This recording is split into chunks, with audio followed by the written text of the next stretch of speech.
I say it all the time is that like I'm an idealist, and that's why I'm just perpetually depressed because I keep getting disappointed. Like I have high standards and I keep getting disappointed by our society. See, I don't think people like us have high standards, though. I mean, Oh, right. I've gotten to the point where, and this has actually helped me, and maybe this will help you. And I'm not, when I say this, I'm not trying to say, oh, this makes me care less. I still care as much, but it helps me just cope a little better. And like, I've just accepted that I'm just in a place where I'm very much politically, I don't fit in, but Yeah. I'm not unreasonable compared to so many other places in the world, all of which have a much higher happiness index than the country Yeah. I live in. Yeah. And, I'm not a radical because I think that education is a public good. So college should be tuition free. That's not radical. In other societies, that's just accepted as truth. I'm not radical because I think housing should be a human right, because it is a freaking human right. So is Yeah. healthcare. And a lot of other societies have figured that, at least on the healthcare front, have figured that out. I mean, I know we're not the only place in the world with housing issues, but again, we certainly set a very high standard for being absolutely brutal when it comes to housing. But you know, those aren't radical ideas, nor are they unattainable. They're attainable many times over in the richest country in the world.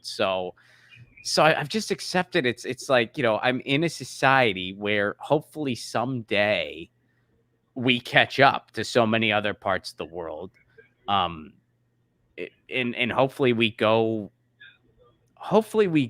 in that direction instead of the other one, because if we go in the other one, we're just going to completely plummet into just a third world hellscape where Yeah. you're just going to have the very rich, the very, very rich, and the capitalist class who thrives on exploiting everybody else, and that everybody else are just going to be the people that weren't able to get out, which Yeah. is very, I mean, I hope it doesn't come down to that, and it might.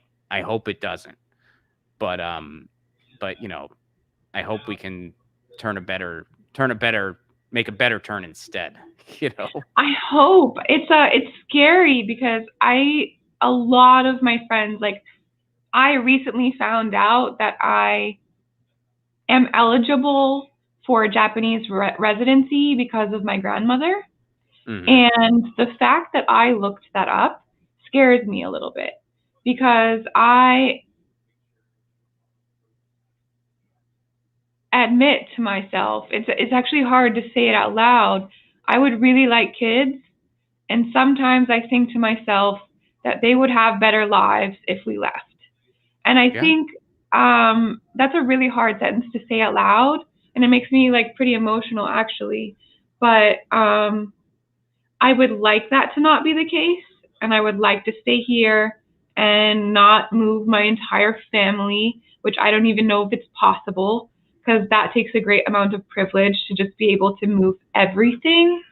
But whenever we think about like But all of the people, you're a freelancer, so you are somewhat desirable. Because yeah, look, I mean, I'll be totally honest. I've looked into different things too. Not that I want to act on them anytime soon. hmm, I love where I live. I don't want to leave. right, But I'm also, kind of looking around and saying this could take a turn for the absolute worst, where it is beyond redemption. And if that happens, you have a decision to make, and it's a very tough one. But and I've talked to other people, some who are actively trying to leave now, some who say, they'll never leave no matter what. yeah, And, it's a personal choice. But the way I see it is it's like, look, at some point, especially if kids are involved or something like that, you kind of have to put your household first. And if a society is just plummeting beyond redemption, you'll either stay and just let your household go down with it, and it'll still go down, hmm, or you can at least salvage you and your household. And Yeah. especially if they're kids. I mean, I had a friend confess to, like, he was speaking to me like it was a confession, where he made the decision. His wife is Italian. They made the decision to uh, go to Italy, and he felt somewhat guilty. And I was like, dude, you have nothing to feel guilty about. And I honestly believe someday when your kids are grown up, they're going to thank you. They can go to the doctor when they want. Yeah, no shit. I mean, they can go to the doctor when they want. I mean, there's so many. I mean, they're EU citizens, which has so many benefits to it. Mhm. And it's so yeah. I mean, I just said, look, dude, you have nothing to feel guilty about. And that's the really harsh reality. And again, I hope it doesn't come down to this. And I really do maintain hope that it's not going to, but we could kind of be a generation like all of our ancestors who fled other places to come here. Yeah. We could be the generation that's the reversal of that. Yeah. I mean, we really could, where American it's just like, expat. yeah, like an American exit where it's just like, yeah, oh yeah, so and so's from the US. Oh, was he one of the 2020 exits? What are the 2020 exits? Because they'll refer to it as 2020 because that's when it all, kind of started. And it is a possibility. I hope it doesn't come down to that. Yeah. But I'm also not gonna be unprepared because, I don't have kids and I'm undecided on kids. Like my wife and I are both undecided, but either way, it's like we're married. So it's not just me. It's not like there is Yeah. a household involved. And I'm going to do everything I can to make sure that my household is safe and has the best quality of life possible. Mhm. My wife and I are both going to do that for our household and for anyone else who might join it. Yeah. And, so yeah, and it hurts my heart that I've looked into those kind of things. And I hope I never have to act on them. I really Yeah. do. Same. Yeah. I don't want to move, I don't either. but I love my neighborhood.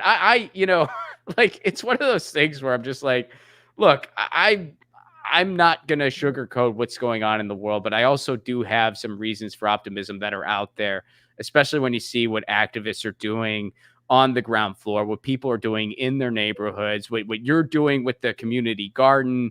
What so many people in LA, even though the ending was not necessarily a happy one because the city still acted so brutally and just it's terrible what they're doing. But the fact that so many people stood up for the houseless residents in their neighborhood and continue to, people try to stop these sweeps, people engage in mutual aid to feed people who are desperate.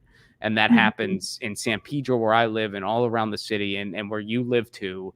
And it does give you some hope. And plus, I look around San Pedro and I'm just like, where else would I fit in? But you got a beach, you got great food, you got fresh seafood, you got a bunch of punk rock bars, and you can get to, like, you're in LA still. So you're near the resources you need to be near as far as show business and all that is concerned. Like, where am I going to find a better place I don't Right. think this is it. This is great. I don't want to leave here. I want to Right. stay. So Yeah. I'm not going to leave unless I really feel like there's no other option. But man, I'm hoping that I stay right here in Pedro. It fits me well. I hope so too. And yeah, I think like we're talking worst case scenario. We are. So hopefully that can be prevented. And I know that's like what you and I are focused on is helping to facilitate that change. So keep doing what you do. Get your news on with Ron. Don't you want to know what's going on? We're getting our news on today.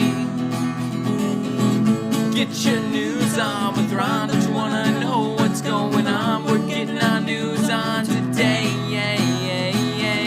You can tweet me an article at Ron Placone. We'll go through it together and